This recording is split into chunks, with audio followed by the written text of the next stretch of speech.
감사합니다. 오늘부터 이제 빌립보서 끝나면 골로새서 계속해서 이어서 바울 서신을 묵상하면서 은혜를 나누려고 합니다. 우리가 이제 빌립보서를 이제 오늘부터 대하게 되는데 오늘 1절, 2절 서론 부분입니다. 빌립보는 유럽의 첫 관문인 마게도냐에서 아주 중요한 위치를 차지하고 있는 그런 도시입니다. 원래 본명은 작은 우물이라는 뜻을 지닌 크레니데스라는 이름입니다. 그런데 주전 356년 알렉산더 대왕의 아버지인 마게도냐의 빌립 2세가 대규모의 거류민을 파견하면서 재건하게 되고, 그래서 빌립 2세가 자기 이름을 따서 빌립보라 부르게 됩니다. 그래서 그때 이후로 빌립보로 불리는데, 주전 42년 경에는 로마의 식민지가 됐고, 주전 30년에는 옥타비아누스가 군사 식민지로 삼으면서 로마 식민 도시로 로마의 축소판 같은 곳이 됩니다. 그래서 로마 군인들이 퇴역하면 가서 있는 곳으로 그래서 헬라와 로마적 분위기가 뒤섞여 있는 그런 도시입니다. 그래서 로마라고 보시면 됩니다. 그래서 유대인들이 여기 정착이 안 돼요. 그래서 다른 곳에 유대인들이 가면 보통 10명 정도 모이기만 하면 회당을 짓는데 빌립보에는 회당이 없었습니다. 아주 특이한 곳이죠. 그런데 이곳에 하나님의 성령으로 사도행전 16장 보시면은 바울이 아시아로 가려고 했던 바울을 돌이켜서 그곳으로 향하게 하시고, 그죠? 5일 배 타고 5일 가야 될 거를 하루 만에 하나님 가게 하시고, 기적이 많이 일어납니다.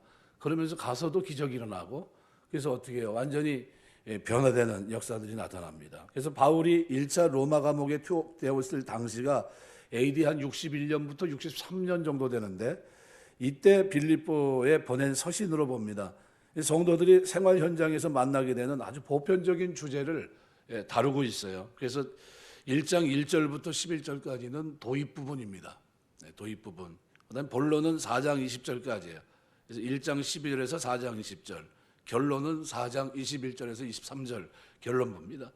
이건 발신자로서 자신의 사도권을 강조하지 않고 자신을 예수의 종이라고 소개합니다. 디모데가 바울과 함께 등장하는데 디모데가 같이 썼다 이 얘기가 아닙니다. 디모데는 거기 바울이 어떻게 해요? 전도 여행을 가서 2차 전도 여행 때 회심한 사람입니다. 그래서 사도행전 16장 1절에서 5절, 12절, 13절 말씀에 보면 디모데나 바울이 함께 빌립보에서 복음을 전했고, 바울은 그런 디모데를 다시 빌립보 교회에 파송할 계획을 가지고 있었습니다. 2장 19절. 그래서 빌립보 교회는 2차 전도 여행 당시 세운 교회입니다. 그래서 사도행전 16장 11절에서 40절까지는 그때 상황을 잘 설명해 주고 있습니다. 빌립보 성도들은 바울이 빌립보의 복음을 전하면서 처음 교회를 세울 당시부터 바울이 로마 감옥에 갇혀 있는 그 시점까지 바울을 사랑하고 존경했고 물질과 기도로 돕습니다. 그래서 빌립보 교회는 바울이 감옥에 있을 때 에바브로디도를 보내서 로마에 보내서 옥중에 있는 바울의 손발이 되면서 수종 들게 했고, 바울이 느끼는 감사의 기쁨을 빌립보 성도를 향해서 편지와 그리고 편지 속에는 어떤 기도를 드리고 있는지 중보 기도를 했는데 두 가지입니다. 하나는 성도들이 지금까지 보여준 열정적 사랑이 참된 지식과 총명으로 더 풍성하게 되고 허물 없는 모습으로 그리스도의 재림을 맞이할 수 있게 다 종말론적인 신앙을 가지고 살 수 있게 해달라는 기도를 드렸고, 또 하나는 그들에게 그리스도로 말미암아 의의 열매가 가득해서 하나님께 영광과 찬송을 돌려드릴 수 있는 그런 사람들이 되기를 원해서 빌립보서를 기록하고 있습니다. 그래서 빌립보서는 우리가 이것을 대할 때 두 가지입니다. 우리도 똑같아요. 바울이 우리에게 만일 편지를 보냈으면 어떤 편지를 보냈을까? 똑같습니다. 우리에게도 똑같은 거예요. 종말론적인 신앙을 가지고 어떻게 해요? 점점 열정적인 사랑과 참된 지식과 총명으로 풍성하게 되고 허물 없는 모습으로 주님 앞에 설 수 있기를 바라서 기록이 되어 있는 겁니다. 또 하나는 의의 열매가 가득해서 하나님께 영광과 찬송이 되는 삶을 살게 하기 위해서. 그래서 빌립보는 그 자체가 보편적인 주제를 아주 원칙론적인 입장에서 다루고 있다. 그래서 오늘 본문 1절, 2절에서는 몇 가지 중요한 것을 우리가 쉽게 지나가는 경우가 있는데, 그것이 뭐냐면 첫 번째는 모든 성도는 종이라는 겁니다. 여러분, 우리가 성도라고 하면 어떤 분이 이러더라고요. 좀 뭐 집사님, 권사님 이렇게 하는데 자기는 집사도 아니고 권사도 아닙니다. 그러는 거예요. 그래서 내가 성도가 더 중요한 건데요. 이름이 더 좋은 겁니다. 그랬더니 글쎄 저는 집사도 아니고 권사도 아니고 저는 아무것도 시키지 마세요. 그러더라고요. 그래서 내가 웃었는데 성도라고 하는 이 단어는 구약에서부터 유래된 단어입니다. 아주 좋은 단어예요. 그래서 여기 오늘 성경에는 하기오이스라는 단어를 썼는데 이 하기오스라는 이 단어 자체가 종교적으로는 경외, 경의를 뜻하는 하고스라는 단어에서 유래된 단어입니다. 구약에서는 카도쉬라는 히브리 말이 있는데 이것이 신약의 하기오스로 번역이 됐습니다. 그러니까 이것은 하나님 백성으로 구별됐다. 구별됐는데 어떻게 구별이 됐느냐? 거룩한 장소도 구별됐고 거룩한 대상물도 구별됐고 선민으로도 구별됐다는 거예요. 이런 구별이 우리가 시장에서 쓰는 물건인데 가구를 만일 이제 우리가 보통 똑같은 가구인데 근데 우리 교회에서 쓰려고 주문을 해요. 그러면 그게 뭐가 됩니까? 성물이 돼요. 왜 성물이 돼요? 구별돼서 하나님 앞에 드려졌기 때문에 성물입니다. 제가 어느 날 그랬어요. 어느 분이 교회를 이렇게 지어서 참 아름답게 했는데 어느 날 누가 버린 의자를 가지고 왔길래 그랬어요. 집사님, 버린 의자를 갖고 오시면 안 돼요. 그랬어요. 그래서 왜요? 이거 쓸만한데. 그래서 쓸만하면 집에 가서 쓰세요. 그랬어요. 갖고 가서 집에 가서 쓰시고 교회에다 그걸 갖고 오시면 어떻게 합니까? 내가 버려야죠. 버린 건데 남들이 버린 걸 하나님의 전에서 쓰겠다고 구별해서 미리 주문 제작하고 하나님께 드리는 것도 그렇지만 성전에서 쓰는 것도 구별했는데 그렇다고 한다면 좀 하나님 앞에 정성이 들어간 마음이 온전히 담긴 이런 걸 갖고 와서 드려야 되지 않습니까? 그거 갖고 오지 마세요. 앞으로는. 네, 그랬어요. 잘했습니까? 못했습니까? 가져오면 안 되는 겁니다. 왜요? 하나님 욕 보이는 거예요. 여러분, 이제 저는 이제 아버지고 자식이 있는데 아버지 생일이라고 만약에 우리 딸들이 있는데 우리의 딸들은 절대 그러지 않습니다. 괜히 미리 이제 딸이 앉아 있으니까 아버지 지나가다 보니까 좋은 게 있어서 들고 왔어. 아버지 이거 남들이 버린 건데 깨끗해. 가져왔어. 어때? 그러면서 써. 그러고 주면 아버지가 생일날 뭐라 그럴까요? 얘가 나를 지금 뭐로 보나 이럴 겁니다. 그죠? 육신의 부모와 자식 관계에서도 만일 부모에 대해서 자녀가 그렇게 행동하면 기분이 좋아요, 나빠요? 한번 대답 한번 해보세요. 기분이 안 좋은 겁니다. 얘가 뭐지? 내가 자기를 얼마나 공들여서 키웠는데 어떻게 나에게 이렇게 푸대접을 하지? 이렇게 아닙니다. 푸대접. 하나님이 우리에게 공을 얼마나 들였습니까? 어마어마하게 공들이지 않았습니까? 그런데 그 공들인 거에 비하면 우리가 하는 행실은 어때요? 형편없어요.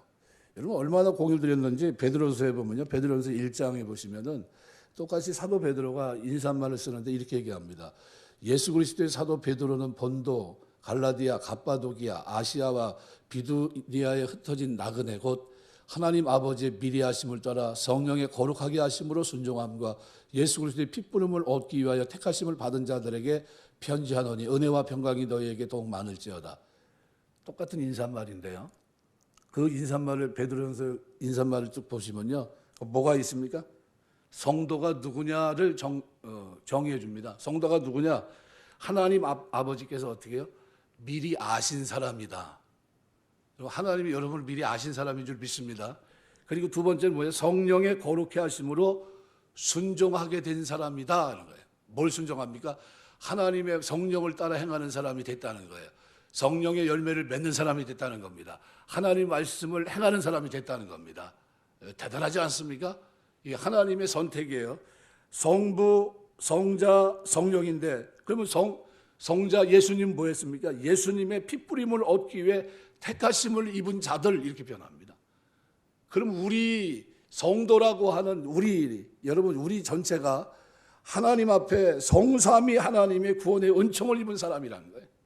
성도라는 이름은요 어마어마한 이름입니다. 그냥 집사 권사가 아닌데 왜 절을 시킵니까? 그러면 그 실수하시는 거예요. 왜요? 성도는 구약에서부터 성도예요. 우리가 하나님의 성도입니다.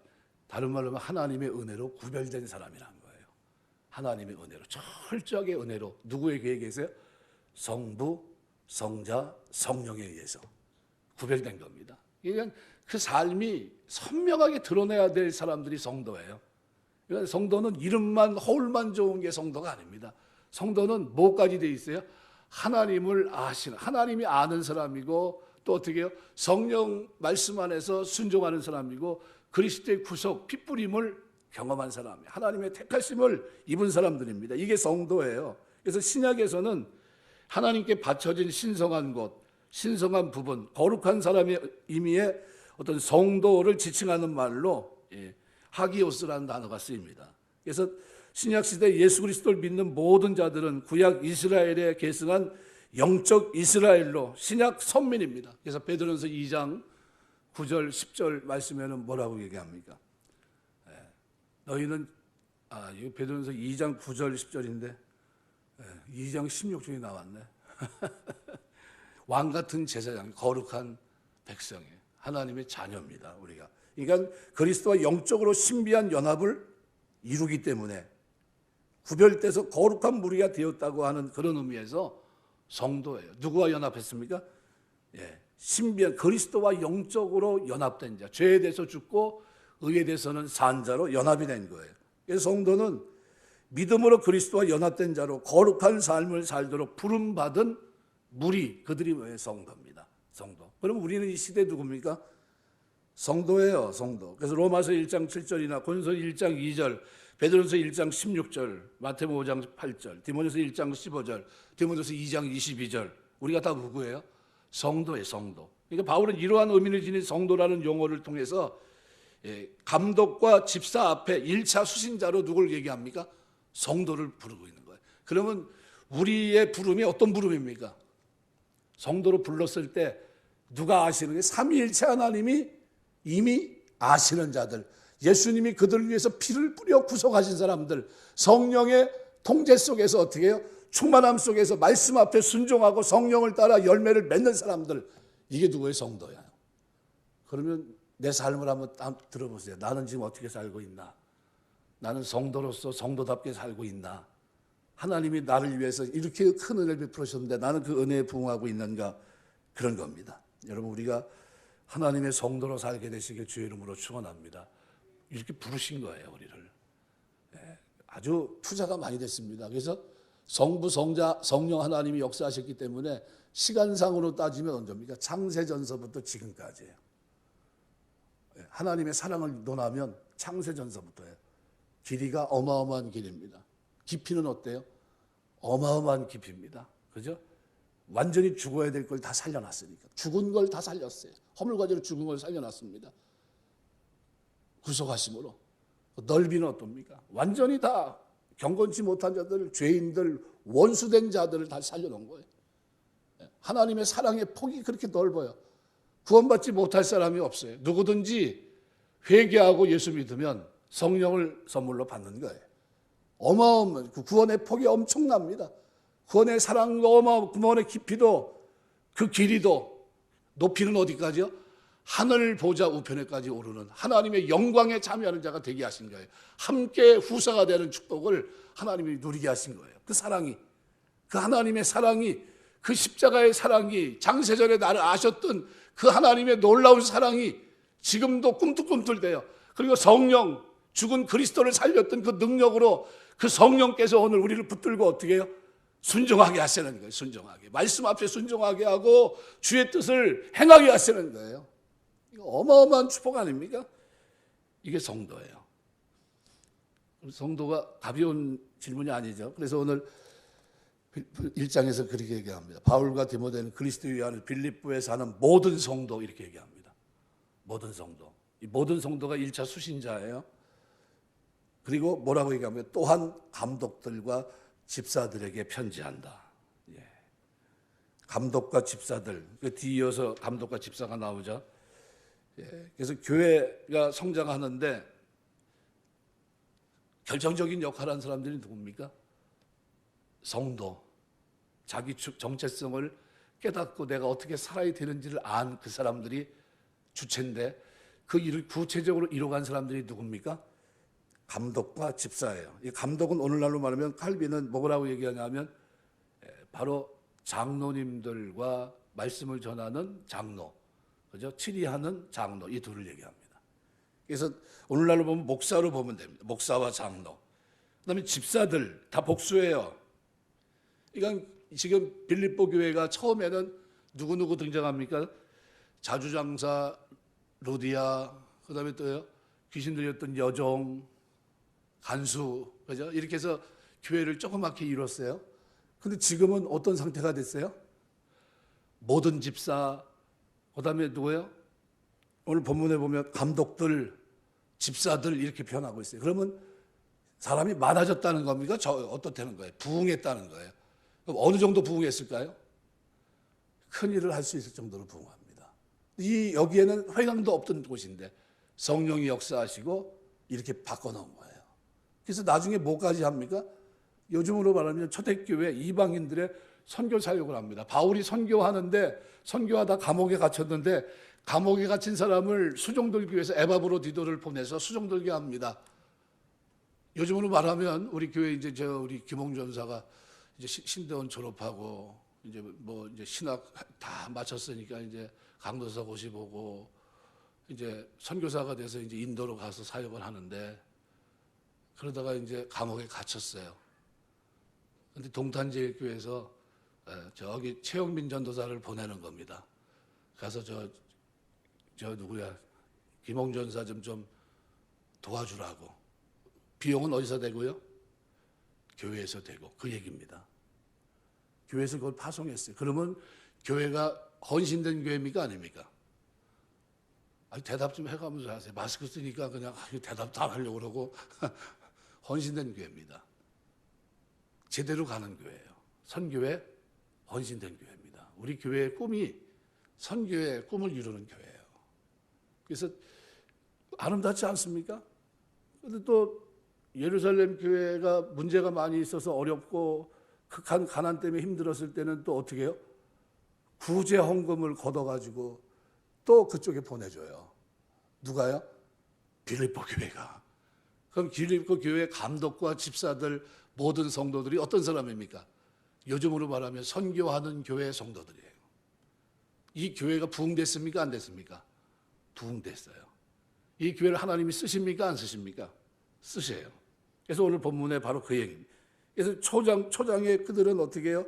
어려운 교회들에게 넘치도록 헌금하는 교회예요. 고린도서 8장 1절 2절. 감옥에 있는 사도 바울을 보살피는 교회로 성장했고 많은 감독과 집사들이 세워진 교회로 성장합니다. 우리 교회도 이렇게 될 줄 믿습니다. 예. 아멘 소리 좀 터져야 돼요. 우리 교회가 이렇게 좀 풍성해서 집사님들도 장로님들도 많이 세우고 또 어떻게 해요? 힘있게 일을 해요. 어떤 일을 해야 됩니까? 선교하는 거예요. 선교. 제 꿈은 뭐냐면 다음 세대가 대를 이어서 선교하는 교회. 이게 제 꿈입니다. 제 모토고. 내가 하는 거 손을 놔도 다음 사람이 이어서 계속할 수 있는 그런 교회 되는 게 제 꿈이에요. 네. 그러니까 기도 많이 하세요. 하나님 우리 교회는 한 방향으로 가니까. 처음서부터 일체 그 방향에서 제가 생각이 바뀐 적이 한 번도 없고 바꿀 생각도 없고 앞으로도 그렇고 미래도 그래요. 변함없습니다. 네. 우리가 그런 교회예요. 빌립보 교회 성장 비결은 뭘까요? 첫 번째는 모두가 그리스도 예수 안에 있었기 때문이에요. 그래서 오늘 본문에 보면 빌립보 사는 모든 성도와 감독과 집사들에게 편지하는데 맨 처음에 1절은 그리스도 예수의 종 이렇게 표현합니다. 누구 안에 있습니까? 예수 안에, 예수와 함께 동역하고 있다는 겁니다. 요한복음 15장 5절에 보면 나는 포도나무여 너희는 가지니 저가 내 안에 내가 저 안에 있으면 이 사람은 과실을 많이 맺는다. 성도들이 예수 그리스도 안에서 예수님 중심의 생활을 했기 때문에 교회가 빌립보 교회가 성장한 거예요. 누구 안에서요? 그리스도 안에서. 그리스도 안에서. 빌립보 교회는 어떤 교회일까요? 요즘으로 말하면 주는 교회예요. 주는 교회. 오늘 선교헌금도 드리시고 또 감사헌금도 드리셨고 구제헌금도 드렸는데 이런 교회예요. 어떤 교회예요? 구제하고 선교하는 교회예요. 우리 교회가 앞으로도 잘해야 되는데 뭐 해야 됩니까? 구제와 선교를 잘하는 교회가 돼야 돼요. 주는 교회. 기부 테이크 해야 될 거 아니에요. 나눠야 될 거 아니에요. 하나님 이곳에 복을 주셨으면 이 복이 흐르게 해야 될 거 아닙니까? 흐르게. 교회가 그 일을 해야 됩니다. 빌립보 교회는 자기 것을 남에게 주는 교회입니다. 사도 바울을 물심양면으로 도왔고 예루살렘 교회를 넘치도록 헌금했고 이렇게 주는 교회가 될 때 그 교회는 반드시 성장하더라는 거예요. 예수님께서 주는 것이 받는 것보다 복이 있다고 사도행전 20장 35절에 말씀합니다. 고린도후서 9장 10절에 보면 심는 자에게 씨와 먹을 양식을 주시는 이가 너희 심을 것을 주사 풍성하게 하시고 너희 의의 열매를 더하게 하시리라. 우리가 하나님 앞에 많이 씨를 뿌리게 되시길 주의 이름으로 축원합니다. 다른 교회를 돕고 불효한 이웃을 구제하는 교회가 성장하고 하나님의 복을 받게 돼 있고 그 개인도 복을 받는 겁니다.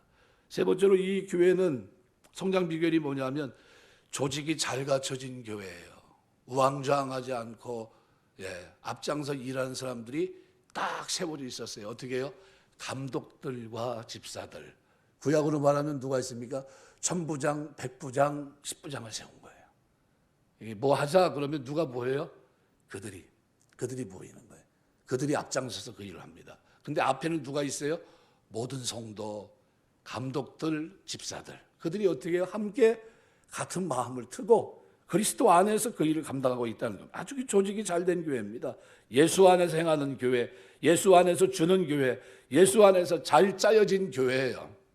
그래서 고린도서 7장 17절 보면 오직 주께서 각 사람에게 나눠주신 대로 하나님이 각 사람을 부르신 그대로 행하라. 내가 모든 교회에 이같이 명하노라. 우리가 하나님이 우리에게 주신 은혜대로 우리가 열심히 자기 직분에 맞게끔 하는 겁니다. 그래서 연말이 되면 이렇게 하잖아요. 그래서 저는 제 뜻을 분명히 얘기를 한 거예요. 우리 권사회에도 권사님한테 늘 감사드리고 제가 얘기합니다. 하나님 우리 여전도에도 마찬가지고 남전도에도 마찬가지고 자꾸 일해야 됩니다. 기도하고 어떻게 해서라도 하나님 영광 교회를 세우는 거예요. 그거는 하나님이 그걸 받고 마시는 분이 아닙니다. 어떻게 해요? 갚아주시는 분이에요. 부모와 자식과 전투를 벌인 자는 금생에서도 100배나 받고 내세에서 영생을 얻지 못할 자가 없느니라. 약속한 대로 주를 위해 헌신하고 복음을 위해서 헌신한 것에 대해서 하나님이 반드시 갚아줘요. 빌립보 교회는 바로 그런 교회입니다. 그 다음에 빌립보 교회 성도와 그 다음에 집사들, 그 다음에 감독들에게는 똑같은 의식이 하나 있었는데 그것이 뭐냐면 종된 의식입니다. 종. 바울이 그의 서신서에서 자신을 종으로 소개한 것은 로마서, 디도서, 빌립보서입니다. 이 빌립보서에서는 고린도나 갈라디아처럼 사도직에 대해서 의심을 받지 않았어요. 왜요? 자기가 복음 전했으니까. 그래서 빌립보 성도들에게 깊은 사랑과 결속력으로 인해서 굳이 사도라는 호칭을 쓸 필요가 없었기 때문입니다. 여기 종, 둘로스라는 말은 노예입니다. 노예.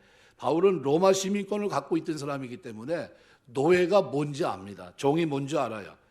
그리스도로 말미암아 죄의 공포에서부터 해방된 기쁨으로 예수 그리스도께 헌신하고 순종된 마음을 나타낸 것으로 여기 오늘 종이란 단어를 썼다. 보통 주석가들은 그렇게 봅니다. 그런데 놀라운 사실은 모든 성도는 다 종입니다. 그리스도의 종이에요. 왜? 주님이라고 부르는데 이 말이 종이 주인을 부를 때 사용됐던 경칭입니다. 우리가 기도하면서 뭐라고 주여, 주님 이렇게 부르잖아요. 이 경칭이 결국 누굽니까? 종이 주인을 부를 때 주여라고 불렀던 거예요. 또 기도할 때 주님이라고 부르는데 자신이 그리스도의 종이라는 사실을 고백하는 겁니다. 또 두 번째는 그리스도께서 당신의 몸으로 우리 죄의 값을 치르고 우리를 당신의 것으로 사셨기 때문이에요. 고린도서 6장 20절. 피로 값주고 사신 겁니다. 주의 것이에요. 모든 성도는 그리스도의 종입니다. 그리스도께서 십자가 지신 결과 우리가 하나님의 은혜의 백성이 되었습니다. 더 이상 심판과 정죄의 공포 없이 영광의 소망을 가질 수 있는 복된 하나님의 사람이 됐어요. 또 어떤 결과가 있습니까? 그리스도의 뜻에 절대 순종하게 됩니다. 종은 주인의 뜻대로 행하고 주인을 기쁘게 하기 위해 힘써야 됩니다. 종은 자기 일이 없어요. 그래서 누가 보면 17장을 제가 한번 얼핏 그냥 지나갔는데 아마 이번 주는 다른 설교할 거고 그 다음 주에는 아마 누가 보면 17장 가지고 한번 설명을 한번 해야 되겠다 생각이 되는데 겨자씨 비유입니다. 겨자씨 비유. 겨자씨 비유에서 강조점은 어디 있습니까? 종으로서의 태도예요. 자세. 마땅히 해야 될 일을 했을 뿐입니다. 그걸 뭐로 표현합니까? 겨자씨로 표현합니다. 겨자씨. 우리가 하나님 앞에서 어떤 태도를 가지고 있어야 되느냐? 종된 의식이 있어야 된다는 겁니다. 주님이 나를 피로 값주고 사셨으니까 저는 주의 뜻대로 받들어 사는 인생입니다. 제 뜻이 아니라 하나님의 뜻대로 삽니다. 하나님 말씀 따라 삽니다. 하나님이 가라면 가고 써라면 쓰겠습니다. 이게 종이에요. 말씀이 가는 곳에 가고 쓰는 곳에 멈춰 쓰겠습니다. 이게 종입니다. 거룩이에요. 그래서 모든 성도는 그리스도의 종입니다. 예배서 6장 6절 보면 눈 가림만 하여 사람을 기쁘게 하는 처럼 하지 말고 그리스도의 종들처럼 마음으로 하나님의 뜻을 행하여 그랬습니다. 그리스도의 종들은 어떻게 합니까? 마음으로 하나님의 뜻을 행한다. 마음에서부터 새롭게 됐다는 거예요. 마음부터. 마음이 바깥에 있으면요, 마음이 동의할 생각이 없으면 행동은 나타나지 않아요. 이 마음과 생각을 하나님이 지켜주셔야 돼요. 여러분이 하나님의 종으로 사는 동안 하나님께서 여러분들의 마음과 생각을 지켜주시길 주의 이름으로 축원합니다. 종된 인식을 빼앗기지 않게 되시길 주의 이름으로 축원합니다. 주인처럼 부르면 안 돼요. 기도하면서도 하나님 앞에 명령하는 사람이 있어요. 깜짝깜짝 놀래요. 그런 사람들 기도할 때는 말려야 돼요. 그거 지금 누가 바뀌었어요? 순서가? 우리는 청하는 입장에 있고 듣고 허락하는 입장에 있는 하나님 앞에 자기가 명령을 하고 있어요. 명령이 아닙니다. 그렇게 하면 안 돼요. 겸손하게 조아려야죠. 엘리야가 기도하는데 하나님의 뜻을 분명히 알고서 올라가서 갈멜산에서 기도하는데 어떻게 기도합니까? 두 무릎 사이에 고개를 쳐박고, 세상 말로 파묻고 어떻게 해요? 기도해요. 어떤 자세입니까? 겸손한 자세. 그러면 기도 자세가 그때 그런 자세였습니까? 원래 유대인들이 서서 하는 기도였거든요. 그럼 엘리야는 하나님 앞에 어떤 사람입니까? 선지자로서 겸손한 사람이었다는 거예요. 종된 자의 자세를 가지고 있었다는 겁니다. 아주 무릎 꿇고, 이 모습을 나중에 누가 보이십니까? 예수님이 겟세마네 동산에서 기도하실 때 어떻게 기도하셨어요?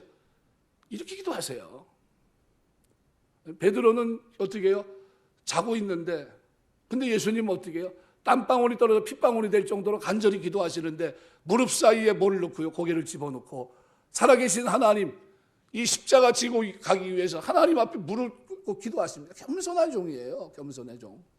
하나님 앞에 나아가는 기도가 어떤 기도가 돼야 되는지를 우리에게 분명히 보여주는 겁니다.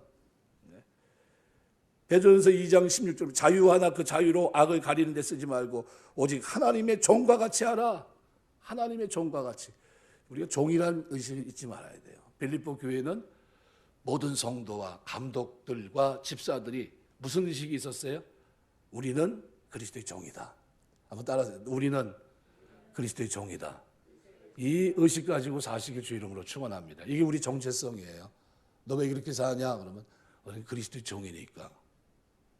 내 뜻대로 아니고 누구 뜻대로요? 하나님 뜻대로. 베드로전서 얘기를 뭐래요? 성령께서 어떻게 순종하게 하셨으니까. 이미 언제 창세전에 하나님은 우리를 아셨고 성령은 우리에게 오셔서 어떻게 해요? 말씀 앞에 순종하게 하시고 예수님은 어떻게 해요? 핏부림을 우리 택한 백성들에게 주시기 위해서 십자가지로 오셨고 이미 그때 하나님은 어떻게 택하셨다는 거예요. 이렇게 하나님이 구별하셨는데 구별했다는 거예요. 이렇게 구분된 우리 성도가 이 땅에 사는 동안에 종된 의식이 없으면 되겠습니까? 이 종된 의식이 없으면 망한 거예요. 그리고 오늘 본문에는 성도가 이게 어려운, 이 목회자가 어려움에 처해 있을 때 어떻게 해야 되는가 도와줬다는 거죠. 이 디모데라는 이름은 하나님의 영예라는 이름입니다. 루스드라 출신에서 헬라인 아버지와 유대인 어머니 사이에 태어난 아들인데 어머니의 경건한 신앙의 가마 속에 살았습니다. 사도행전 16장 1절과 디모데후서 1장 5절. 바울이 2차 전도 여행 당시 바울의 전도를 통해 그리스도를 믿고 바울의 믿음의 아들이 됩니다. 디모데후서 1장 2절에서 8절 말씀. 그 후 줄곧 바울의 충성된 동역자가 됐고 바울이 옥에 갇히자 다 떠났지만 디모데만큼은 어떻게 해요? 끝까지 바울 곁에 있으면서 보살핍니다. 여러분 신앙 안에서 이렇게 여러분 살아가는 동안 진짜 도와줘야 되겠다 싶을 때 신앙의 말씀을 전하는 좋은 것을 함께 하라 그랬어요. 전에 설교하면서 제가 그랬어요. 어떤 분한테 그랬습니다. 월급 받으면 그냥 모른 척하지 말고 가가지고 고기라도 한 건 사갖고 와라. 내가 그랬어요. 그랬더니 진짜 고기를 사갖고 오더라고요. 그 다음에 막 사올 사람들이 많으니까 안 되겠더라고요. 그렇게 하지 말고 드리고 있으면 하나님 앞에 드리고 말으라고 이제 그랬는데, 청년들한테 얘기하니까 청년들은 깜짝 놀래요. 목사님 왜 그거 그렇게 하는 거예요? 옛날에는 다 그렇게 했어. 내가 어렸을 때 성장하면서 이렇게 보니까요, 저희 외할머니는 우리 집에 와가지고 좋은 거 있으면은 다락에다 다 숨겨놓더라고요. 그래서 제가 물어봐요. 그때는 먹을 게 귀했잖아요. 밥하고 김치만 있으면 오케이거든요. 그랬던 시대인데 밥을 이렇게 파먹었던 때 아닙니까? 이렇게 숟가락으로 탁탁 해가지고. 근데 그때 막 사과 좋은 거, 뭐 배 좋은 거 이런 게 다락에 있어요. 어디 있는지 알아요, 다. 근데 그걸 할머니가 자꾸 싸놔. 할머니 그거 왜 거기다 자꾸 싸놔요? 그러면 목사님 신방하면 주려고, 대접하려고. 그거 못 건들게 해요. 얼마나 먹고 싶은지 몰라요. 근데 이제 신방 오시는데 깎아 놓으면 좀 남겨놓고 가면 좋은데 참, 다 드시고 가셔야 또 얼마나 속상한지 몰라요. 그때 또 그랬었어요. 그런 때가 있었습니다. 근데 그냥 우스갯소리인데 그렇다는 거예요. 우리가 신앙생활하면서 목회자와 성도의 관계는 똑같이 종되지만 하나님 앞에 같이 필그림, 순례자의 길을 걷고 있어요. 그래서 누가 앞에서 리더하는 사람이 무너지면 교회가 무너집니다. 그래서 기도를 많이 해주셔야 되고, 영적이고 육적이고 부족한 부분이 많지만 사랑으로 기도해 주시고 덮어주시고 이렇게 하면서 같이 가야 돼요. 그래야지 사람이 거기서 거기지 거기보다 조금 더 난 사람 별로 없어요. 별 차이 없습니다. 그죠? 사람 보고 믿지 마세요. 아주 목사 보고 믿으면 큰일 납니다. 누구 뭐든 하나님 보셔야 돼요. 성화의 길을 걸으면서 아직 조금 성화가 덜 됐구나 이렇게 보셔야지. 그냥 천사인 줄 알고 보면 큰일 납니다. 전 천사가 아닙니다. 아직 성화 중에 있는 교육자일 뿐이에요. 그러니까 똑같은 종입니다. 그래서 우리가 섬기면서 하는 동안에 하나님의 교회에서 이 의식, 종된 의식, 함께 해야 함께 영광을 누릴 수 있다는 이 의식, 그죠? 이걸 잊지 마셔야 됩니다. 마지막으로 오늘 2절 말씀에 보면 이렇게 표현합니다. 하나님 우리 아버지와 주 예수 그리스도의부터 은혜와 평강이 여기 있을지어다. 카리스란 단어는 물론 우리가 뭐 많이 이제 이해가 되지만 이건 헬라 쪽에서 쓰려는 이 평강이라는 말은 히브리어거든요. 근데 이거를 인산발로 바울이 쓰고 있습니다. 여기 평강은 은혜의 열매입니다. 은혜의 결과라는 거예요. 이 2절은 사실은 축도거든요. 그래서 축도인데 하나님 우리 아버지와 주 예수 그리스도부터 은혜와 평강이 너에게 있을지어다. 여기 인간의 행위와 관계없이 하나님으로부터 값없이 주어지는 선물을 얘기할 때 우리는 카리스, 은혜라고 합니다. 그러니까 예수님의 대속 희생을 통한 구원을 말합니다. 그래서 구원은 전적으로 하나님에게서 난 은혜의 선물이에요. 예배서 2장 8절 말씀대로. 그리고 평강은 그러한 하나님의 은혜의 선물로 주어지는 열매입니다. 그 하나님의 은혜 때문에 주어지는 선물이 평강이에요. 그래서 참된 평강은 하나님의 은혜의 결과입니다. 참된 평강은 세상이 주거나 세상에서 얻을 수 있는 것이 아닙니다. 돈이 많다고 되는 것도 아니고 권력을 가졌다고 평강이 되는 건 권불심전입니다. 아무것도 아니에요. 평강이요? 박스로 하는 것은 아무것도 아닙니다. 샬롬이 돼야 되는데 샬롬이 이건 하나님이 주셔야 됩니다. 오직 하나님의 구원의 은혜로만 평강이 있습니다. 인간의 마음에 평강이 없고 불안과 두려움이 있는 근본적인 원인은 딱 한 가지예요. 죄 때문입니다. 죄. 이 죄 때문인데 죄로 말미암아 인간은 하나님과 단절돼 있고 그로 인해 하나님의 심판, 특히 죽음의 공포를 이기지 못해 두려움과 불안에 떠는데 나는 무신론자라 할지라도 내 영혼은 떨어요. 왜 떱니까? 왜 떨까요? 우리 영혼이 아는 겁니다. 하나님과 멀어져 있는 나를. 그 두려움을 압니다. 그래서 우리가 참 평안에 이르려면 무엇보다 하나님과 화목해야 됩니다. 하나님과 화목해야 심판에서 벗어나고 그 결과로 평강을 얻게 되는데, 그런데 이 화목이라고 하는 것은 인간 편에서 이룰 수 있는 게 아닙니다. 죄인된 인간은 결코 하나님과 어떤 관계에서도 이룰 수 없습니다. 또한 인간 스스로 하나님을 알 수도 없고 하나님께 나아갈 수도 없습니다. 그래서 하나님께서 그 화목의 길을 마련하셨는데 바로 예수 그리스도의 십자가의 대속입니다. 하나님은 예수 그리스도로 죄인을 대신해 죽게 하시고 그 결과로 그를 믿는 자마다 당신과 화목하게 하셨어요. 이것을 구원이라고 말합니다. 구원이 은혜라고 하는 것은 이러한 이유 때문이에요. 오직 예수 그리스도를 믿는 믿음만이 참 평강의 길이다, 이 얘기를 하고 있는 겁니다. 요한복음 14장 27절 보면 평안을 너에게 끼치노니 곧 나의 평안을 너에게 주노라. 내가 너에게 주는 것은 세상이 주는 것 같지 아니하니라. 너희는 마음에 근심도 말고 두려워하지도 말라. 빼앗기지 않는 평안이에요. 죄 문제를 해결하신 후에 준 평안, 아무리 전쟁 속에 있어도 안연히 잠잘 수 있는 평안입니다. 로마서 5장 1절 보면 그러므로 우리가 믿음으로 의롭다 하심을 얻었은즉 우리 주 예수 그리스도로 말미암아 하나님으로 더불어 화평을 누리자 그랬어요. 골로새서 1장 20절 보면 그의 십자가의 피로 화평을 이루사 만물 곧 땅에 있는 것이나 하늘에 있는 것들을 그로 말미암아 자기와 화목게 되기를 기뻐하십니다. 여러분, 평강은 은혜의 열매예요. 그래서 우리가 은혜 받았다는 것 자체가 뭡니까? 하나님과의 관계가 평화라는 거예요. 그래서 이 평화라는 단어는 집안에서 하나님과 우리가 한 자리에서 한 식탁에 둘러앉은 모습을 얘기합니다. 그럼 여러분 그게 어떤 모습이에요? 에덴동에서 쫓겨났던 사람이 죄 문제가 해결되고 그리스도 안에서 함께 이제 하나님 앞에 나아가게 하신 거예요. 어떻게 부르면서요?